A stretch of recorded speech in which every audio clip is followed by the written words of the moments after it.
Waaleykum suñu mbokku internet yi rawatina ñi bàyyi xel TV Dakar dañuy dikk génn ci li gën a fas yéene kaay ak Soxna Awa Diop dañu koy door rek l'observateur mi ñëw ak ñun ci njiitu président comité dialogue national di Famara Ibrahima Sagna ñu ngi xam leen ni yokkal nañ ko ñetti weer ngir mu daal di présenté rapport bi bara le 31 août léegi ko ba tey waxaat ci coow loolu ñëw ak ñun ci Famara Ibrahima Sagna di xam ne ni njiitu réew mi da koo daal di teg pression ba semaine bi dina ci liggéey ñeent fan teg ci pôle bu nekk juróomi nit moo fay daal di nekk bu ñu paree ci loolu ñu wax ci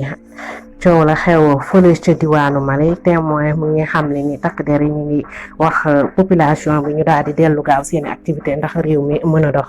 ba tey ci coowal Mali loolu enquête ñëwaat nag ñun ci CEDEAO mi xam ne ni daa di asphyxié maanaam bu doonu nooyi la da leen daal di bëgg a xëjloo bu ñu paree ñëwaat ci l'observateur ba tey mi ñi xam ne ni am na tooke bu nekk ci forum Dakar maanaam di Notre Dame bi nga xamante ni moo andi jéey jële xew ca Beyrouth ba jur fa ay bakken yu faatu ak ñu fa am ay gaañu ñu ngi xamal ni 300 tonnes ak juróom fukk ci Notre Dame boobu mu nga fële ca port ba tax na njiitu réew mi ngi jël ay dogal ci ministre de l'intérieur ak environnement ñu daal di ci jokk nu mu gën a gaawe ci coow loolu lañuy des ba tey Walf Grand Place ñëw ak ñun ci jëwriñ ji jiite wàllum environnement ak ministre de l'intérieur di Abdou Karim Fofana di moom du jox benn yoon autorisation pour ñu bàyyi fa tooke bile bala muy indi benn jafe-jafe suñu réew li leer ba leer daal mooy dinañ fexe nu mu génne réew mi nu mu gën a gaawe Soleil national waxaat ba tey ci pression bi nga xam ne njiitu réew mi mu ngi ko teg ci ñaari jëwriñam ñi ki mu dénk environnement ak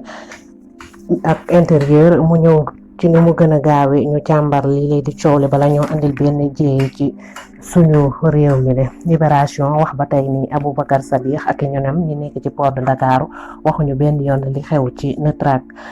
Dame boobu ak jéey yu ñu mën a andil enquête ñëw ak ñun ci coowal élection locale yi mi ngi xamal ni njiitu réew mi dafa bëgg daal liggéey loolu mu gën a gaawe ñi fare ci wàllum élection yi ngir ñu daal di mën a amal élection yi nu mu gën a gaawe ci diirub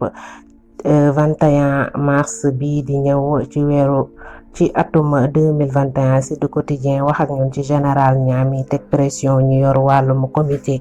commission élection yi ngir ñu mën a gaaw def élection yi nu mu gën a gaawe La Tribune ba tey ñëwaat ak ñun ci problème yi nga xamante ni union des magistrats ñu ngi koy am di maanaam coow luy am ci seen biir ba kii di yor cour d'appelu Ndakaaru ak cour d'appelu Kaolack dañoo am ay problème bu baax a baax ba ki yor cour d'appel Kaolack di Souleymane Taliko joxe na démission ginnaaw coow lañu fa am ci seen rakk yooyu ku ci nekk di andi ay coow laas tamit waxaat ci loolu andi na ay leeral ci démission boobu di Souleymane Taliko am ci seen jotaay bi ñu mujjee xam li nga xam ba xam daal mooy union nationale des magistrats ñi ngi wax réewande gu am foofu ci diggante magistrats yi maanaam ñi mujjee ñëw ba tax na problème yu mën a am daal ñoom ñoo ko fa daal di andi foofu la ñuy jeexale ñu ngi leen di sant di leen gërëm mbokk yi noonu bàyyi xel RTV Dakar di leen wéy di abonné ci suñu chaîne bi RTV Dakar jërë ngeen jëf